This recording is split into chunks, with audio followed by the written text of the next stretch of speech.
What's up guys, my name is Anushma Sharma and welcome to अपने श्याम। और आज हम बात करने वाले हैं हैश मैप के बारे में।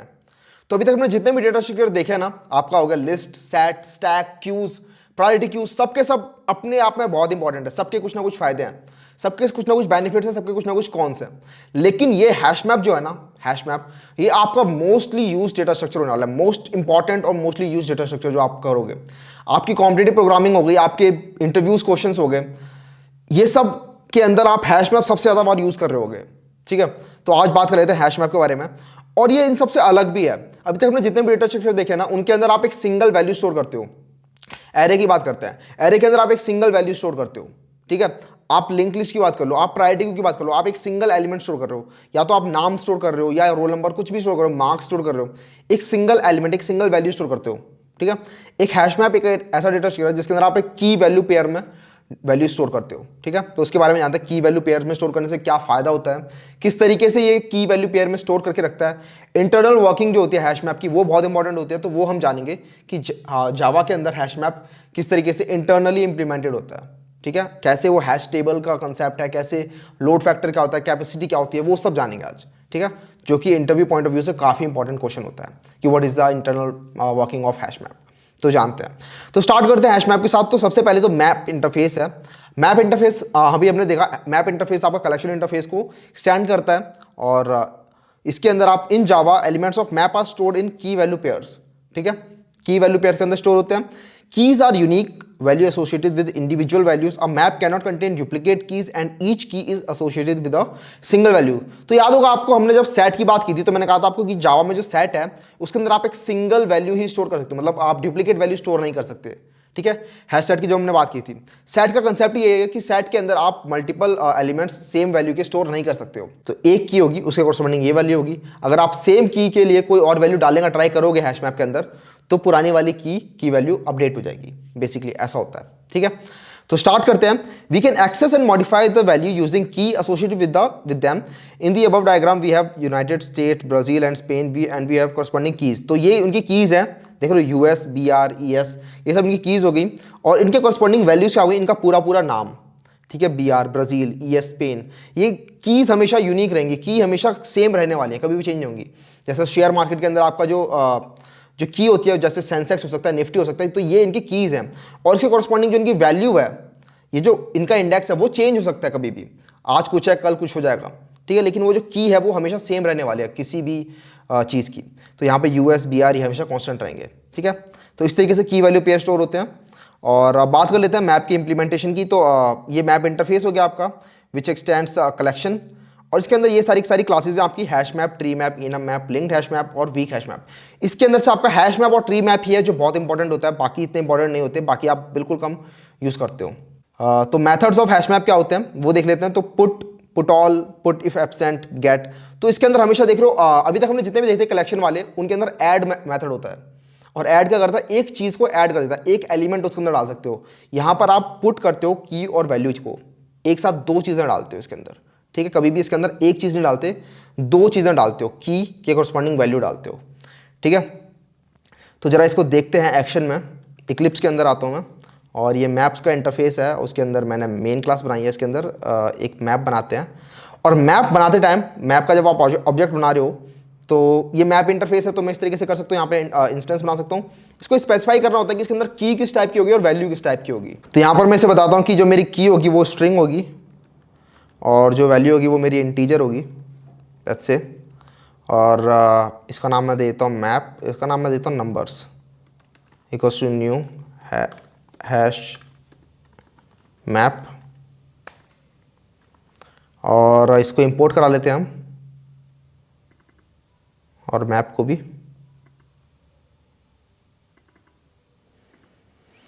ठीक है, तो ये नंबर्स हमारा है, ये मैप है जिसको हमने बनाने का क्या तरीका होता है, इसके अंदर आपको बताना होता है की और वैल्यू किस टाइप के होने वाले। तो मेरी की होगी स्ट्रिंग टाइप की, और वैल्यू होगा मेरा इंटीजर टाइप का।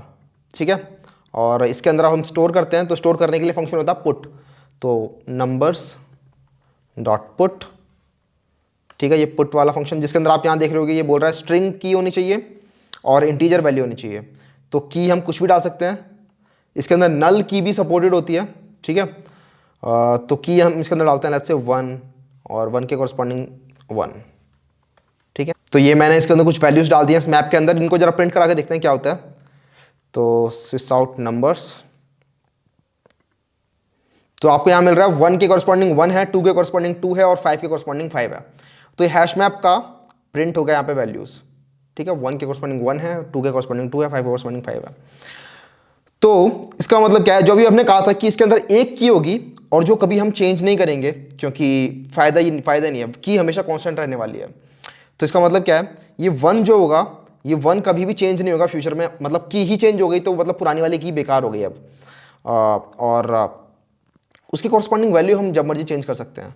तो लेट्स से अब मैं दोबारा क्या करता हूँ, नंबर्स डॉट पुट, मुझे सपोज करो चेंज करनी है वो वैल्यू जो 1 के कॉरस्पॉन्डिंग थी। तो इसमें ये होगा कि 1 की कॉरस्पॉन्डिंग चेक किया जाएगा क्या 1 पहले से इस मैप के अंदर है। अगर 1 मैप के अंदर ऑलरेडी है तो उसके कॉरस्पॉन्डिंग जो वैल्यू है वो अपडेट कर दो। तो यहां देख रहे हो 1 की कॉरस्पॉन्डिंग पहले 1 था, अब 10 हो चुका है। ये रिपीट नहीं करेगा, 1 यहां पर 2 बार नहीं आएगा, क्योंकि हमें पता ही ये मैप है और मैप के अंदर एक ही की आ सकती है, मतलब की रिपीट नहीं होती, यूनिक कीज होती हैं। तो ये हो गया आपका मैप का एक तरीके से अपडेट वाला फंक्शन, ठीक है। आप अगर 2 बार करते हो तो वो अपडेट कर देता है पुरानी वैल्यू को, रिपीट नहीं करता है। तो जरा और भी फंक्शंस देख लेते हैं। पुट ऑल क्या करता है, ये एक साथ काफ़ी सारी एंट्रीज को रख लेता है मैप की। तो आपके पास एक ऑलरेडी अगर एक मैप बना हुआ है सेम की वैल्यू पेयर टाइप का, तो आप इसके अंदर पुट ऑल करके उन सारी एंट्रीज को डाल सकते हो, उसकी मैप की एंट्रीज को। पुट इफ एब्सेंट बहुत अच्छा मेथड होता है ये कब काम में आता है, इसका मतलब ही आपको देखो समझ में आ रहा कि पुट इफ एब्सेंट, अगर नहीं है पहले से तब ही पुट करो, ठीक है। तो यहां पर अगर मैं पुट इफ एब्सेंट करता हूं तो देखते हैं क्या होता है। तो पुट इफ एब्सेंट का मतलब यह है कि ये वाली वैल्यू, ये जो की वैल्यू पेयर है, इनको तभी पुट करो जब ऑलरेडी ये वाली की एग्जिस्ट नहीं करती है। लेकिन यहां पर ऑलरेडी ये वाली की एग्जिस्ट करती है, तो इसलिए यहां पे पुट नहीं होगा ये। देखते हैं क्या होता है। तो 1 के कॉरस्पॉन्डिंग अभी भी 1 है, 1 के कॉरस्पॉन्डिंग 10 नहीं हुआ, क्योंकि पुट इफ एब्सेंट पहले चेक करता है क्या 1 पहले से प्रेजेंट है। अगर 1 पहले से प्रेजेंट है तो वहां नहीं करेगा। देख रहा हूं, इफ द स्पेसिफाइड की is not already associated with the value associates it with a given value and returns null, अगर ऑलरेडी प्रेजेंट है तो। ओके, गेट, अब आपने पुट कर लिया तो आपको गेट भी करना है। तो गेट करने के लिए इसके अंदर सिंपल फंक्शन होता है गेट। सपोज करो आपको गेट करना है नंबर्स डॉट गेट की, इस की के कॉरस्पॉन्डिंग क्या वैल्यू स्टोर की थी मैंने, कि 2 के कॉरस्पॉन्डिंग मैंने क्या स्टोर किया था, तो आपको मिल जाएगा यहाँ पे 2 के कॉरस्पॉन्डिंग आपने 2 स्टोर किया था, ठीक है।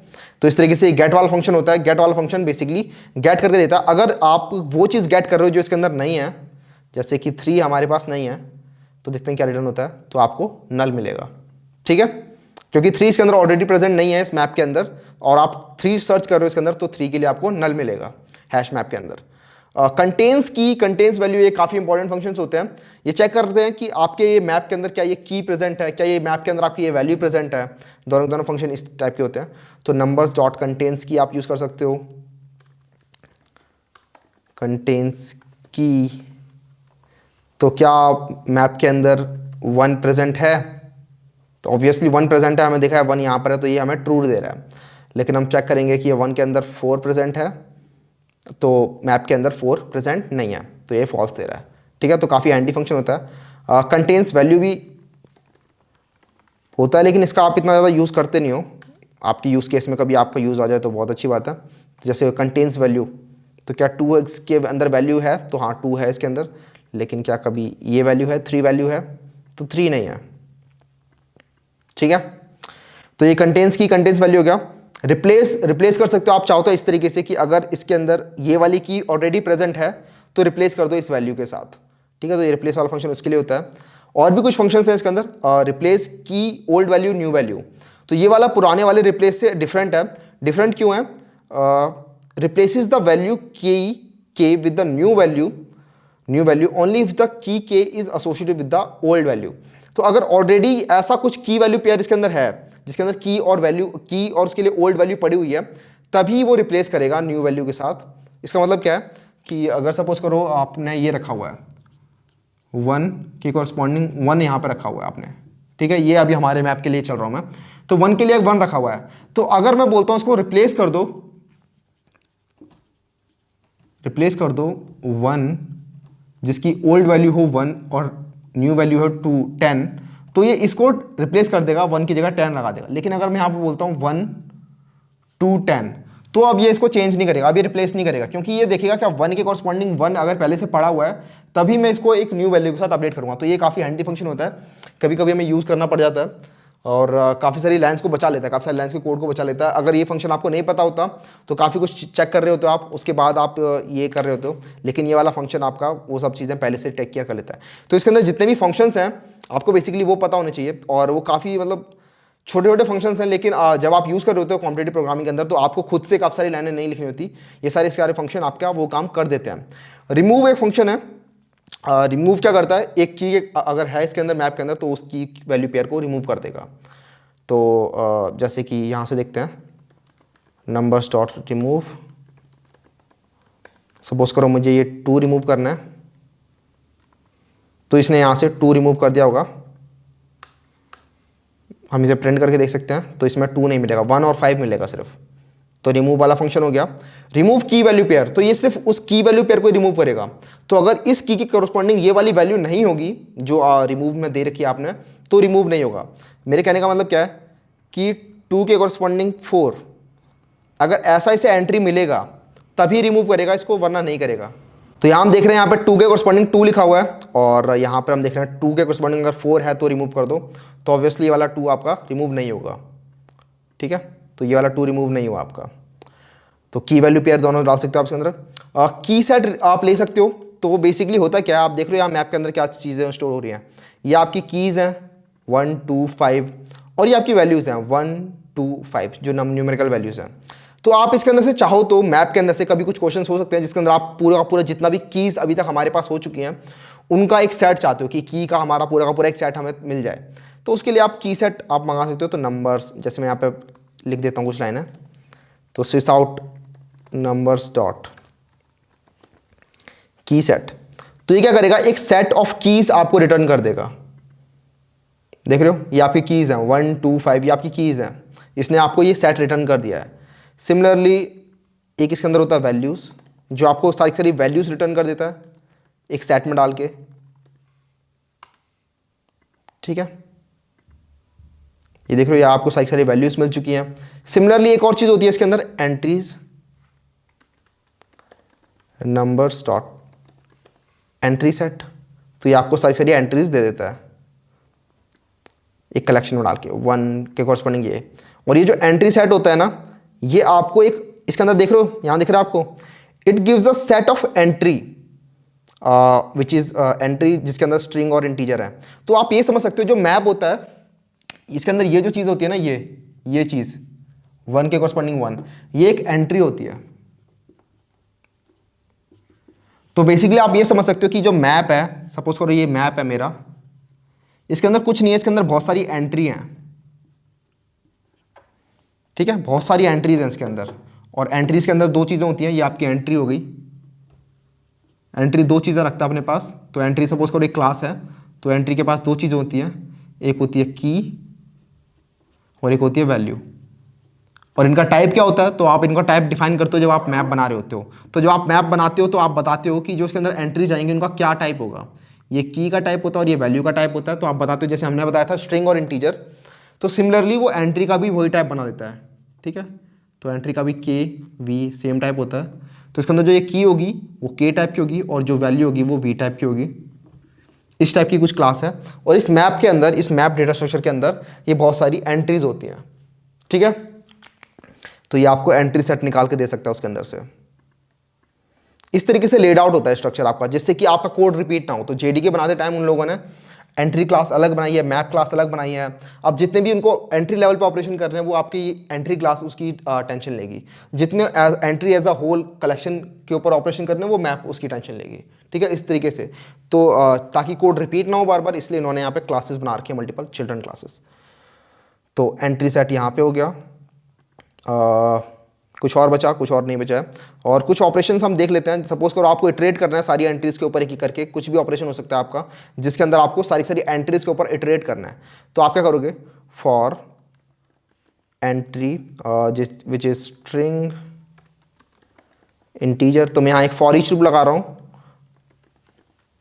For this entry in numbers dot entry set, ठीक है। एंट्री को हम इंपोर्ट करा लेते हैं from Java dot यूटिल dot map, ठीक है। तो for each entry in entry set, समझ में आ रही है ये लाइन क्या कर रहा है? ये क्या कर रहा है, नंबर्स डॉट एंट्री सेट आपको पता है एक सेट ऑफ एंट्रीज रिटर्न करता है। इसको जरा हम ठीक से लिख लेते हैं, ठीक है, बहुत ज़्यादा हो रहा है। तो set of entry of string and integer entries equals two numbers dot entry set, ठीक है। सेट भी इंपोर्ट करा लेते हैं। तो दिस ऐसा करते हैं, ये बहुत हो गया, इसको एक स्टार से ख़त्म सब कुछ, ठीक है। अच्छा ये इनर क्लास है, इसको अलग से कराना पड़ेगा।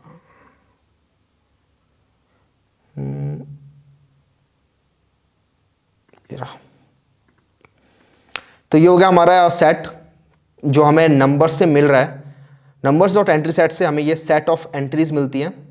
और अब मैं क्या करूँगा, इन एंट्रीज़ के अंदर फॉर ईच लूप लगाऊंगा जो मुझे मिली हैं एंट्रीज़। और अब हमारे पास वो एंट्री है, ठीक है। तो हम कुछ भी कर सकते हैं। सपोज करो हर वैल्यू के अंदर जाके, हर की वैल्यू पेयर के अंदर जाके मुझे उनको 10 से मल्टीप्लाई कर देना है, कुछ भी। मेरा ये ऑपरेशन है कि for each entry, entry dot value,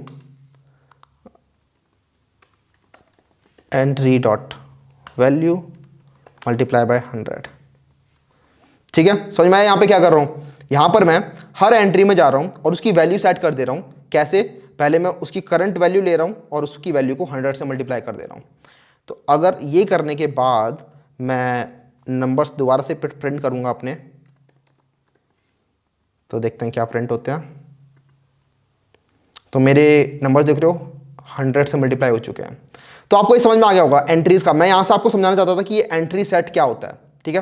तो सेट ऑफ एंट्रीज हमें यहाँ से मिलती हैं और मैंने ये फॉर ईच लूप लगाया जिसके अंदर मैं ये ऑपरेशन कर रहा हूँ। आप चाहो तो कुछ भी ऑपरेशन कर सकते हो, आप चाहो तो कुछ प्रिंट कर सकते हो, ये सारी सारी की वैल्यूज पेयर्स प्रिंट कर सकते हो। अगर आपको पूरे के पूरे एंट्री सेट की जरूरत नहीं है तो आप सिंपल की सेट मंगा सकते हो, या फिर अगर आपको सिर्फ वैल्यूज से फर्क पड़ता है तो आप सिर्फ वैल्यूज ले सकते हो, ठीक है। अगर आपको पूरा की और वैल्यू पेयर दोनों पे कुछ काम करना है, जैसे मुझे यहाँ पे सिर्फ वैल्यू पे काम करना था तो मैं सिर्फ वैल्यू ले सकता था, लेकिन मुझे यहाँ पे अपडेट करना था पुरानी वैल्यूज को, इसलिए मैंने पूरी की पूरी एंट्री मंगा ली है, ठीक है। तो ये हमारा एंट्री सेट हो गया। और इसी के साथ यार हमारा हैश मैप इतना ही था, ज़्यादा हम इसे कॉम्प्लिकेट नहीं करेंगे।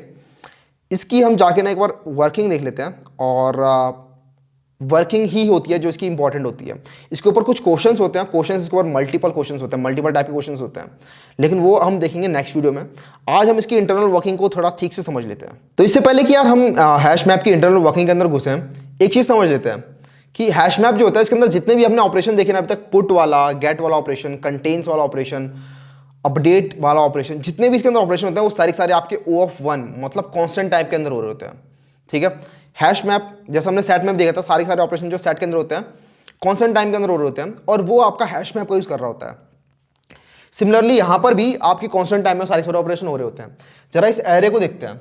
इस एरे के अंदर अगर मैं बोलता हूँ आपको A(2) निकालो, ठीक है, ये एरे है 0 1 2 3 4, ये इसकी इंडेक्स है और ये इसके अंदर कुछ स्ट्रिंग्स पड़ी हुई हैं। तो A(2) निकालने के लिए कुछ नहीं करना आपको, एक सिंगल कॉन्स्टेंट टाइम में आप A(2) निकाल के दे सकते हो और आप बता सकते हो कि ये कैट है। हमें ऑलरेडी पता है ये कैसे हो रहा है। हमारे पास A का एड्रेस स्टोर है A का, तो हम यहाँ पर इसमें कुछ कैलकुलेशन करके यहाँ पर इस एड्रेस पे आ सकते हैं और हमें यहाँ पे कैट पता चल जाएगा कि कैट कहाँ पर है। तो ये सारा काम कॉन्स्टेंट टाइम में हो रहा है। तो इसका मतलब एरे के अंदर आपका काम कॉन्स्टेंट टाइम में हो जाएगा अगर आपको पता है कि किस मेमोरी लोकेशन पे आपको जाना है। लेकिन यहाँ पर प्रॉब्लम क्या है एरेस के साथ, कि यहाँ पर जो इंडेक्स होता है वो इंटीजर होता है, ठीक है। ये सारे आपके जो इंडेक्स हैं वो इंटीजर हैं। तो आप बता सकते हो कि A(2) जो है वो कैट है। तो आपको पता होना चाहिए कि ये जो इंडेक्स है वो एक इंटीजर है, ठीक है। लेकिन हमारे केस में क्या हो रहा है, जब मैप की बारी आती है तो मैप के अंदर आपकी जो ये की होती है, यहाँ पे एक तरीके से की हो गया इंडेक्स। ये की कुछ भी हो सकती है, ये एक इंटीजर हो सकती है, ये एक स्ट्रिंग हो सकती है, कोई ऑब्जेक्ट हो सकती है, कुछ भी हो सकती है ये वाली की, ठीक है। तो कुछ तो आप इस तरीके से एरे के अंदर डायरेक्टली कुछ मतलब बना नहीं सकते कि उन कीज को किस तरीके से रखा जाए। तो वहां पर क्या काम आता है, वहां पर सपोज करो ये ए है ऑफ ए की, तो ये जो की होती है ये की किसी भी टाइप की हो सकती है। हमने अभी देखा स्ट्रिंग का एग्जांपल है कि यहाँ पे की हमने स्ट्रिंग की रखी थी और उसकी कॉरस्पॉन्डिंग वैल्यू हमने इंटीजर की रखी थी। आप किसी भी की के लिए किसी भी टाइप की वैल्यू को स्टोर कर सकते हो। तो आप क्या करोगे, इस की को कुछ भी करके आप एक इंटीजर फॉर्म में लेके आओगे और वहां पे काम आता है आपका एक हैश फंक्शन। ठीक है, ये हैश फंक्शन क्या करता है, ये हैश फंक्शन इस की को लेता है और इस की के कॉरस्पॉन्डिंग एक नंबर रिटर्न कर देता है। ठीक है, ये नंबर काफी बड़ा हो सकता है 2 9 3 4 2 5 6। ठीक है, एक लॉन्ग रिटर्न करता है ये। तो हैश फंक्शन हमेशा एक लॉन्ग रिटर्न करता है और हम क्या करते हैं फिर इस लॉन्ग का, ये सपोज करो ये एरे है और इस एरे का साइज क्या है 5 0 1 2 3 4, इस एरे का साइज 5 है। हम क्या करते हैं, ये जो लॉन्ग हमें मिला मॉड्यूलो ले लेते हैं 5 के साथ, मतलब इस एरे के साइज के साथ, तो मॉड्यूलो 5 लेंगे तो यहाँ पे हमें मिलेगा 1। ठीक है, क्योंकि यहाँ 6 है तो यहाँ 1 मिलेगा हमें। तो मॉड्यूलो 5 लिया 1 मिल गया, तो इसका मतलब हम क्या करेंगे, इस की के कॉरस्पॉन्डिंग कुछ भी जो वैल्यू थी, सपोज करो आपको स्टोर करना था बॉल, तो हम क्या करेंगे इस 1 वाली वैल्यू पे जाके रख देंगे इसे। ठीक है, इस 1 वाली वैल्यू पे जाके इस बॉल को रख देंगे। अच्छा, बॉल पहले से ही है, कोई नहीं, एक और, तो ये आया और हमने यहाँ पे रख दिया। तो यहाँ पे इसका मतलब क्या है कि यहाँ पर ये हमने हैश फंक्शन निकाला, उसका मॉड्यूलस लिया इस एरे के साइज के साथ और यहाँ पे हमने ये वैल्यू रख दी। तो आपके दिमाग में काफ़ी सारे क्वेश्चंस आ रहे होंगे इस टाइम पर। पहला क्वेश्चन तो ये कि भैया ये हैश फंक्शंस किस तरीके से बनाते हैं, उस पर भी हम बात करेंगे कि हैश फंक्शन किस तरीके से बनाते हैं। दूसरा क्वेश्चन जो आना चाहिए वो ये कि क्या ऐसा हो सकता है कि कोई ऐसी वैल्यू हो जो जिसके लिए hash function same value return करते हैं। हाँ, ऐसा हो सकता है कि कुछ कीज़ ऐसी हो जिसके लिए हैश फंक्शन जो है वो सेम वैल्यू रिटर्न कर दे, और उस केस में क्या होगा, उस केस में ये मॉड्यूलो 5 जो होगा वो सेम नंबर रिटर्न कर रहा होगा और इस जगह पे बोलेगा कि एक और वैल्यू रखो। ठीक है, इस जगह पे हमें एक और वैल्यू रखनी पड़ जाएगी, लेकिन ऑलरेडी एक पहले से वैल्यू स्टोर्ड है। तो उस चीज़ को अवॉइड करने के लिए हम इस चीज़ को कहते हैं कोलिजन, और कोलिजन को अवॉइड करने के लिए काफ़ी सारे मेथड्स होते हैं, जिसके अंदर से एक चेनिंग काफ़ी एफिशिएंट मेथड है जो हमारी जावा में इंप्लीमेंटेड है। तो जावा में जो चेनिंग है उसको हम देखेंगे ठीक से। तो अभी हम बात कर लेते हैं हैश फंक्शन के बारे में प्रॉपरली। तो आपको ये समझ में आ गया प्रॉपर की होती है, वैल्यू होती है, की का हम हैश फंक्शन निकालते हैं, क्योंकि हमें नहीं पता कि ये की जो है वो किस तरीके से हम ऑर्गेनाइज कर सकते हैं। ऑर्गेनाइज सिर्फ हम इंटीजर्स को कर सकते हैं, तो हमें किसी भी तरीके से इस की को इंटीजर में चेंज करना है। ये की किसी भी टाइप की हो सकती है, तो हम उस टाइप का हैश फंक्शन कैलकुलेट करते हैं। हैश फंक्शन जो भी आया वो एक लॉन्ग होता है और उस लॉन्ग को मॉड्यूलो इस एरे के साइज से हम करते हैं और उस जगह पर हम इस वैल्यू को रख देते हैं। इससे फ़ायदा क्या है, ये जो पुट ऑपरेशन है ये O ऑफ 1 टाइम का हो गया, क्योंकि हमें एड्रेस पता है कहाँ पर स्टोर करना है। ये O ऑफ 1 टाइम में हमें हैश फंक्शन कैलकुलेट करके देता है, तो कांस्टेंट टाइम में हमें पता है किस जगह पर स्टोर करना है। सिमिलरली गेट ऑपरेशन भी कांस्टेंट टाइम में हो गया। कैसे, आपको A ऑफ K निकालना है तो आप उसका हैश फंक्शन कैलकुलेट करोगे, हैश फंक्शन से आपको एड्रेस मिल जाएगा कि कहाँ पर ये स्टोर्ड है और आप डायरेक्टली उसको एक्सेस कर सकते हो। तो गेट ऑपरेशन भी इसका कांस्टेंट टाइम में होता है। तो गेट, पुट और जो भी कंटेन्स वाले ऑपरेशन होते हैं वो सारे इसके अंदर कांस्टेंट टाइम में होते हैं। अब जरा इस हैश फंक्शन को ठीक से देखते हैं। तो सपोज करो कुछ ऐसा सिनेरियो है कि यहाँ पर ये कुछ कीज हैं और इनके कॉरस्पॉन्डिंग आपको ये वैल्यू स्टोर करनी है। तो ये की जो है वो स्ट्रिंग है और इनके कॉरस्पॉन्डिंग आपको ये वैल्यू स्टोर करनी है। ठीक है, और ये वैल्यूज कुछ भी मैंने रैंडम वैल्यूज ले ली हैं, तो कैट, डॉग, बॉल, गॉड, इनके कॉरस्पॉन्डिंग ये 4 वैल्यूज हैं, इनको आपको स्टोर कर रहे हैं, जिससे कि आपका गेट ऑपरेशन और आपका कंटेन्स ऑपरेशन और आपका पुट ऑपरेशन सारा कांस्टेंट टाइम में हो सके। तो वो सब कैसे हो सकता है जरा देखते हैं। तो हमें पता है कि ये जो कीज हैं इनके कॉरस्पॉन्ड इनका हमें हैश फंक्शन कैलकुलेट करना है। तो हैश फंक्शन किस तरीके से हो सकता है कि इस कीज का, इनका, तो हम क्या करेंगे, ऐसा करते हैं, एक हमें इंटीजर ही तो चाहिए, एक लॉन्ग नंबर ही तो चाहिए। तो क्या करते हैं, ये जो कैट है इसके अंदर जो हर पोजीशन है CAT, ये तीनों जो पोजीशन है इनके लिए इन CAT तीनों का एस का ही वैल्यू निकाल लेते हैं। तो सी की एस का ही वैल्यू क्या होती है, तो हमें पता है ए की जो होती है वो 65 होती है। ठीक है, ए की 65 होती है, उसके बाद फिर सारी ऑर्डर में होती है। ये सारी आपकी एस का ही वैल्यूज होती हैं, आप देख सकते हो उनको। तो सी की क्या होगी आपकी 65, 66, 67 प्लस ए की होगी 65, सिमिलरली टी की कुछ होगी। ठीक है, इन सबको ऐड कर लेते हैं और जो वैल्यू आ गई वो आपका हैश फंक्शन से रिटर्न आ रहा है। सपोज करो ये मैंने हैश फंक्शन बनाया, इसका मेरे हैश फंक्शन का लॉजिक ये है कि जो भी मेरे पास वैल्यू है उनको मैंने उनकी एस का ही वैल्यू को मैं ऐड कर दूंगा और जो रिटर्न आएगा वो मेरा हैश फंक्शन होगा। तो जरा एक ऐसा मैं फंक्शन बना लेता हूँ इक्लिप्स के अंदर जिससे मुझे ये कैलकुलेट करने में ज़्यादा मुश्किल ना हो। तो मैं यहाँ पे आया और एक जल्दी से छोटा सा फंक्शन बना देता हूँ मैं।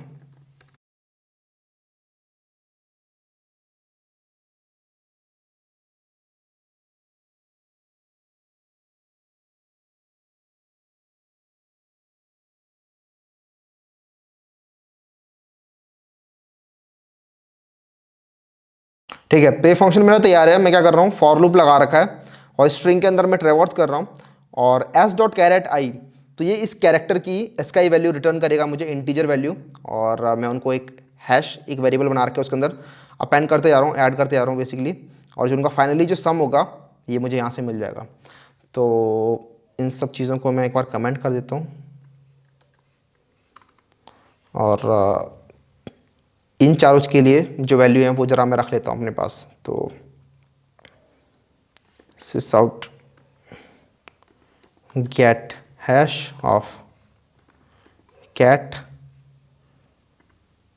तो कैट के लिए आ रहा है 216। ठीक है, तो मैं इसका जो हैश आ रहा है मेरा 216, इसको मैं यहाँ रख लेता हूँ। इसके लिए आया है 216। डॉग के लिए देखते हैं क्या आता है।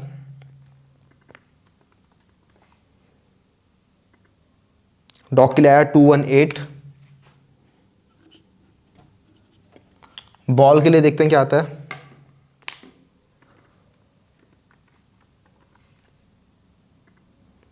बॉल के लिए आया 283। और गॉड के लिए देखते हैं क्या आता है। वैसे हमें पता चल गया होगा कि गॉड के लिए क्या आने वाला है, 218। तो यहां पर डॉग और गॉड का जो आ रहा है हैश वो आपका सेम आ रहा है 218 218, क्योंकि आएगा ही, क्योंकि हम क्या कर रहे हैं, जितने भी इसके अंदर कैरेक्टर्स हैं उनकी एसकाई वैल्यू को ऐड कर रहे हैं। तो डॉग के अंदर भी DOG आ रहा है, गॉड के अंदर भी DOG आता है। तो इन दोनों की जो वैल्यू आ रही है 218 आ रही है, सेम आ रही है।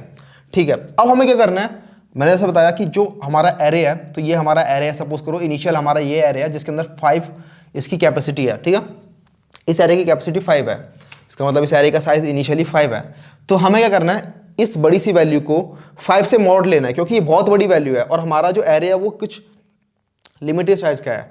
वरना तो अगर मैं बहुत बड़ी की डालूंगा इसके अंदर, सपोज करो एलिफेंट डाल दिया, तो एलिफेंट के लिए तो बहुत ही बड़ी नंबर आ जाएगा, लेकिन उस नंबर के लिए कॉरस्पॉन्डिंग हमें बहुत बड़ा एरे थोड़ा बनाना, हमारा एरे तो लिमिटेड साइज का है ना। तो हम क्या करेंगे, इस वैल्यू का मॉड ले लेंगे अपने इस एरे के साइज से। तो एरे का साइज है अभी हमारा, इसकी कैपेसिटी जो है वो है 5, तो मॉड्यूलो 5 लेते रहेंगे सभी का। और मॉड्यूलो ऑपरेशन में पता ही है, रिमाइंडर देता है डिवाइड करने पे। तो 216 को 5 से जब डिवाइड करेंगे तो रिमाइंडर क्या आएगा, 1। यहाँ पे आएगा आपका 3, यहाँ पे भी आएगा आपका 3, और यहाँ पे आएगा आपका 3। वाओ, इन तीनों के लिए 3 आ रहा है। 283 के लिए भी 3 आएगा, 218 के लिए भी 3 आएगा। ठीक है, इनके लिए 1 आ रहा है। तो इसका मतलब क्या हुआ, इस पोजीशन पर, इस वाली पोजीशन पे जो 1 पोजीशन है, इसके अंदर हम कैट को ला कर रख देंगे। तो ये पोजीशन जो है, सॉरी कैट को नहीं, इस वैल्यू को ला कर रख देंगे 23 को। तो हमें हमेशा वैल्यू स्टोर करनी होती है, तो 23 यहाँ पे स्टोर हो गया। तो इसका मतलब क्या हुआ, इस कैट के लिए हमने फाइंड किया कि किस पोजीशन पे इसकी वैल्यू को रखना है, इसकी कॉरस्पॉन्डिंग वैल्यू को, और वो हमें वैल्यू मिल गई यहाँ से हैश फंक्शन से। और फिर वो हमने मॉड्यूलो किया तो हमें पता चल गया कि किस इंडेक्स पर जाके रखना है, और उस इंडेक्स पर हमने जाके इस वैल्यू को रख दिया, इस 23 वैल्यू को। सिमिलरली ये डॉग आया, तो डॉग के लिए हमारा हैश फंक्शन हमें रिटर्न करा 218 मॉड्यूलो 5 कर रहे हैं तो 3 मिल रहा है हमें। तो 0 1 2 3 पे यहाँ पे हमें डॉग को रख देना है, डॉग को नहीं 42 को हमने यहाँ रख दिया। अगला आता है बॉल, और बॉल के लिए भी कोइंसिडेंटली क्या हो गया कि जो हमारे पास आ रहा है 283 आ रहा है, और 283 का जब हम 5 से मॉड्यूलस लेते हैं तो हमारा 3 मिलता है हमें। और 3 पे ऑलरेडी हम जाके देखेंगे, तो इनको हटाता हूँ मैं पहले, ये सब उड़े जाएंगे यहाँ पे। ये सिर्फ इंटीजर का एरिया है, ये फिलहाल वैल्यूज का एरिया है। तो 23 और 42 तो हमारे पहले डल चुका है, लेकिन 51 डल नहीं पाएगा, क्योंकि 51 के लिए ऑलरेडी जगह ऑक्यूपाई हो चुकी है। और 51 के लिए ऑलरेडी जगह ऑक्यूपाई हो चुकी है, तो इस चीज़ को बचाने के लिए क्या होता है, इस चीज़ को कहते हैं कोलिजन। यहाँ पे कोलिजन हो रहा है, सेम वैल्यू मिल रही है हमें। ये हमारा हैश फंक्शन इतना ज़्यादा हैश फंक्शन की कह सकते हैं कि हैश फंक्शन जो हमारा बहुत ज़्यादा ऑप्टिमाइज नहीं है, जिससे कि ये बहुत ज़्यादा कोलिजन दे रहा है हमें। तो हम क्या करेंगे, यहाँ पे एक चेनिंग का कंसेप्ट होता है, तो ये 42 हम डायरेक्ट ऐसे नहीं रखते, हमारा नॉर्मली जावा में क्या करते हैं हम, सपोज करो ये एक एरे है, तो इनके अंदर हम एरे के अंदर एक लिंक लिस्ट रखते हैं। हर एरे में एक लिंक लिस्ट होती है, ये लिंक लिस्ट है, ठीक है, ये एक लिंक लिस्ट है। लिंक लिस्ट का फायदा क्या है, लिंक लिस्ट का फायदा ये कि ये बहुत डायनेमिक होती है, इसके अंदर डायनेमिकली इसके अंदर आप एंड में एलिमेंट ऐड कर सकते हो। तो होगा क्या, यहाँ पे देखिए कि अच्छा पहले से ही 42 एडिड है, तो 42 पहले से अगर एडिड है, मतलब इस पोजीशन पे पहले से कुछ डाला हुआ है, तो ये एक लिंक लिस्ट है, ठीक है। 42 एक लिंक लिस्ट के अंदर डाला हुआ है, डायरेक्टली ऐसे नहीं डाला हुआ, तो 42 एक लिंक लिस्ट के अंदर डाला हुआ है ऐसे, तो 42 यहाँ पर है, तो इस लिंक लिस्ट के नेक्स्ट वाले एलिमेंट में हम 51 डाल देंगे, ठीक है। ये होती है चेनिंग, एक तरीके से देख लो चेन बनते जा रही है। फिर अगला आया 7, गॉड आया, और गॉड के लिए आपकी वैल्यू आ रही है 3 पे जाके देखेंगे अच्छा पहले से ही है, तो लिंक लिस्ट के एंड में जाएंगे, लिंक लिस्ट के एंड में आ गए, और यहाँ पे एक और वैल्यू हमने ऐड कर दी, समझ में आया, 7 ऐड किया जाएगा, तो 43 यहाँ पे आया, ये यहाँ पे, तो देख रहे हो ये वाली जगह तो बिल्कुल खाली है, ये जगह खाली रह गई, और इस जगह में 3 एलिमेंट आ गए। तो ये इसकी डिसएडवांटेज भी होती है कि काफ़ी सारी जगहों पे ऐसा हो सकता है कि सेम एलिमेंट मतलब काफ़ी सारी वैल्यूज एक ही बॉक्स के अंदर आई जा रही हैं, तो उससे बचने का क्या तरीका है, उससे बचने का ये तरीका है कि ये आपका जो हैश फंक्शन है ये थोड़ा अच्छा बनाना होता है आपको। यहाँ पर सिंपली आप ये नहीं कर सकते कि स्ट्रिंग आपको मिल रहा है अगर कीज़ में, तो आप उनको एसके वैल्यू को ऐड करके आप एक हैश फंक्शन बना लोगे, नहीं, ये काफ़ी ऑप्टिमाइज तरीका नहीं है। तो स्ट्रिंग के अंदर जो इम्प्लीमेंटेड होता है वो कुछ इस तरीके से होता है कि हर इंडेक्स के लिए, तो सपोज करो दिस इज s.char@i, ये आया multiplied by 31 raise to the power n-i, इस टाइप का कुछ फंक्शन होता है। 31 ऐसे एक रैंडम प्राइम नंबर ले लिया गया यहाँ पर, इसकी पावर n-i, और इससे जो आता है मॉड्यूलो कर लेते हैं उसका फाइनली, तो ये एक थोड़ा समवर्ट कह सकते हैं कि एटलीस्ट डॉग और कॉड में तो बता ही देगा फ़र्क, ठीक है। डॉग और गॉड के लिए अलग अलग ये रिटर्न करेगा, क्योंकि मल्टीप्लाई कर रहे हैं यहाँ पे हम n-i के साथ। यहाँ पे देखो ये i का भी फंक्शन है, तो पोजीशन का भी हमने एक तरीके से रोल ले लिया इसके अंदर। और साथ ही साथ एक और चीज़ आप यहाँ पे देख रहे हो कि अगर इसका साइज जो ये हमने इनिशियल कैपेसिटी लिया है, इसका साइज थोड़ा और ज़्यादा होता, ये सिर्फ 5 ना होकर 10 होता, तो हो सकता है कि ये चीज़ ना होती, चेनिंग कम से कम होती, हो सकता है कोलिजन कम से कम होते। तो हाँ ऐसा होता है, अगर आप पहले से ही बहुत बड़ा साइज़ ले लेते हो इस चीज़ का, इस एरे का साइज़ आप बहुत बड़ा ले लेते, तो हो सकता है आप कोलिजन हिट नहीं करते। इसका 5 की जगह अगर 10 साइज़ होता तो शायद कोलिजन यहाँ पे हिट नहीं होता। कैसे, अगर साइज़ होता 10, सपोज करो यहाँ पे 10 होता, तो इसका मतलब हम यहाँ पे इसको 10 से डिवाइड कर मॉड्यूल ले रहे होते हैं, ठीक है। तो 10 से लेते तो ये होता 6, ये होता 8, ये होता 3, और ये होता 8। तो ये जो पहले तीनों के तीनों 3 हो रहे थे, अब यहाँ पर ये 8, 8 और 3 है, तो कुछ कोलिजन कम हो गया है, और ये वाला कोलिजन भी रिड्यूस हो जाएगा अगर हम हैश फंक्शन इंप्रूव कर लेंगे। तो कुल मिला के इन दोनों तरीकों से आपका कोलिजन कम से कम होता है, और हमारा यही मकसद होता है कि जब भी हम किसी क्लास का हैश कोड लिख रहे होते हैं तो उसके अंदर कम से कम कोलिजन हो, ठीक है, उसके अंदर कम से कम कोलिजन हो। तो ये हमारा हो गया कोलिजन और चेनिंग का रूल। और जरा इस बार इस स्लाइड को देख लेते हैं एक बार। तो internal working of hash map uses an array table. तो इसको एरे टेबल, ये जो टेबल है, ये वाली जो टेबल है, ये एरे टेबल है, यहाँ देख रहे हो ये एरे टेबल है, इसके अंदर फिलहाल 16 एलिमेंट्स हैं। तो बाय डिफॉल्ट जो हम टेबल बनाते हैं, जब भी एक हैश मैप की नई इंप्लीमेंटेशन होती है, नया नया कंस्ट्रक्टर से हैश मैप बनता है, तो उसके अंदर इस टेबल का साइज रखा जाता है 16। और एक और चीज़ होती है लोड फैक्टर, उसकी बात अभी करेंगे हम। और 0th पोजीशन पे आपका नल होता है, 0th पोजीशन हमेशा नल के लिए रिजर्व की जाती है, ठीक है। तो नल की अगर होगी तो वो 0th पोजीशन पे आएगी हमेशा, और एक ही नल की आ सकती है। ओके, तो hash map uses an array table to store key value pairs. Each element of the array holds the head of link list to avoid collision. The hash of every key is calculated and the elements are placed in the array using this hash function. तो key 1 आया पहले, और की 1 के corresponding उसका hash निकाला गया, और उस हैश की हेल्प से मॉड्यूलो क्या गया इस कैपेसिटी के साथ, कैपेसिटी है फिलहाल 16, मॉड्यूलो क्या 16 के साथ, तो ये मिला उसे 3। तो 3 वाले इंडेक्स पे हमने ये वाला लिंक लिस्ट की एक नोड यहाँ पे हमने इंसर्ट कर दिया, ठीक है, की वैल्यू और नेक्स्ट पॉइंटर। सिमिलरली एक की 2 के कॉरस्पॉन्डिंग वैल्यू 2 आई, तो की 2 का हमने हैश निकाला, की 2 का हैश निकाला, उसको मॉड्यूलस किया इस कैपेसिटी के साथ, तो आया 7। 7th इंडेक्स पे हमने ये रख दिया। फिर जब की 3 आई तो की 3 आने के बाद भी उसका भी सेम इंडेक्स आया, 7 निकल के आया। तो देखा गया 7 पे तो ऑलरेडी एक चीज़ प्रेजेंट है, तो 7 के ऊपर क्योंकि ये लिंक लिस्ट की नोड है तो उसके नेक्स्ट पे हमने ये डाल दिया। तो अब होगा क्या, यहाँ पर अगर आप देखोगे तो ये पुट ऑपरेशन भी O ऑफ 1 नहीं ले रहा, करेक्टली O ऑफ 1 तो नहीं है, और गेट ऑपरेशन भी एग्जैक्टली O ऑफ 1 नहीं है। ठीक है, इसलिए मैं कह रहा था कि ऐसा हमें बनाना ऑपरेशन जिससे कि ये कोलिजन कम से कम हो, क्योंकि यहाँ पे देख रहे हो अब ये एग्जैक्टली O ऑफ 1 नहीं है। अगर आपको सपोज करो ढूंढना था की 3 को, तो की 3 को ढूंढने के लिए आप डायरेक्टली 7 वाली वैल्यू को नहीं उठा सकते। 7 पे आओगे, देखोगे क्या ये जो पहला एलिमेंट है ये की 3 है, देखोगे नहीं है, तो आप इसमें आगे मूव करोगे। ठीक है, समझ में आ रहा है। तो अगर इस 7th पोजीशन पे पहले से 4-5 एलिमेंट और होते, उसके बाद आपकी की प्रेजेंट होती, तो आप पहले उन एलिमेंट में ट्रेवर्स करते जाओगे, उसके बाद आपको लास्ट वाली वैल्यू मिलेगी। ठीक है, तो एग्जैक्टली O ऑफ 1 नहीं है यहाँ पर भी, लेकिन फिर भी काफ़ी अच्छा है। ठीक है, फिर भी आपका नॉर्मल लिंक लिस्ट में ऐड करने से या फिर एरेज से उनसे बेटर है लुकअप टाइम इसका। तो यही एक तरीका है चेनिंग जिसकी हेल्प से हम यहाँ पे कोलिजन को रिमूव कर रहे हैं। ठीक है, this is the hash map internal structure, और हैश मैप का इंटरनल स्ट्रक्चर काफ़ी इंपॉर्टेंट होता है, इसको हमें ठीक से समझ लेना है। आई होप आपको समझ में आ गया होगा ठीक से ये, क्योंकि ये वाला क्वेश्चन इंटरव्यूज के अंदर बहुत बार पूछा जाता है कि हैश मैप किस तरीके से इंप्लीमेंटेड है। तो default value is kept eight 16, तो डिफॉल्ट वैल्यू ऑफ कैपेसिटी, तो कैपेसिटी क्या है, इस एरे का साइज, इस एरे का साइज इनिशियली क्या रखना है, और साथ ही में ये होता है लोड फैक्टर। अब लोड फैक्टर कंसेप्ट भी समझ लेते हैं क्या होता है। हमने जब नया नया हैश मैप बनाया, नया नया कंस्ट्रक्टर से हमने एक हैश मैप बनाया, तो हमारी एक ये टेबल बनती है जिसका साइज है 16, तो इसकी कैपेसिटी है इनिशियली 16, तो 0 से लेकर 15 तक इसका इंडेक्स हो गया। जैसे जैसे हम इसके अंदर एलिमेंट ऐड करते आ रहे हैं, वैसे वैसे यहाँ पे एलिमेंट ऐड होते जा रहे हैं। ठीक है, की वैल्यू पेयर ऐड हो रहे हैं, की वैल्यू नेक्स्ट, फिर यहाँ पे आया सपोज करोगे की वैल्यू नेक्स्ट, फिर इसी जगह पे एक और आ गया, इसी जगह पे एक और आ गया, ऐसे करते करते ऐसे हो गया। ठीक है, ऐसे करते करते इसके अंदर मल्टीपल एलिमेंट्स आते जा रहे हैं। तो ऐसा हो सकता है कि मल्टीपल एलिमेंट्स आ गए इसके अंदर, सपोज करो इसके अंदर 10 एलिमेंट आपने डाल दिए, फिलहाल 10 एलिमेंट डाल दिए, तो की वैल्यू और यहाँ पे नेक्स्ट, और आपने इसकी कैपेसिटी रखी हुई है 16 फिलहाल। ठीक है, 16 कैपेसिटी रखी हुई है। अगर आप इसके अंदर एलिमेंट भरते जाओगे, आप इसके अंदर 100 एलिमेंट भर दोगे, 200 एलिमेंट भर दोगे इसी के अंदर, तो ऐसा हो जाएगा कुछ देर बाद कि आप हर इंडेक्स पे बहुत लंबी लंबी लिंक लिस्ट बन रखी है, हर इंडेक्स पर बहुत लंबी लंबी लिंक लिस्ट बन रखी है। ठीक है, मतलब आगे भी जा सकते हैं ये लिंक लिस्ट।